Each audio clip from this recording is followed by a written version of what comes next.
பாவலர் எரிசின கொற்றவன் அவர்களின் கவிதை வடிவில் காமத்துப்பால்.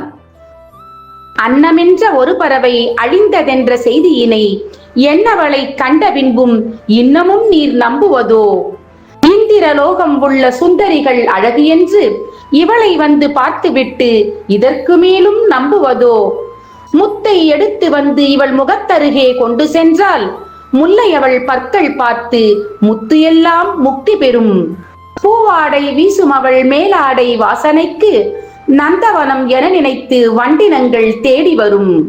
நீலவான கூரையின் மேல் நின்றாடும் வெண்ணிலவு நகலெடுத்தார் என்ன என்று நங்கையிடம் சண்டையிடும்.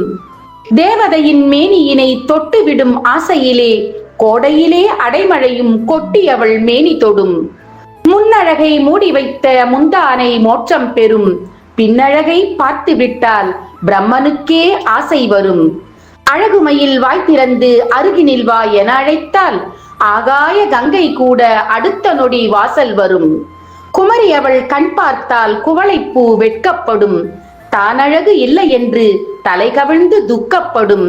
குமரி அவள் கண் பார்த்தால் குவளைப்பூ வெட்கப்படும். தான் அழகு இல்லை என்று தலை கவிழ்ந்து துக்கப்படும். திருக்குறள். பால் காமத்துப்பால். இயல் களவியல்.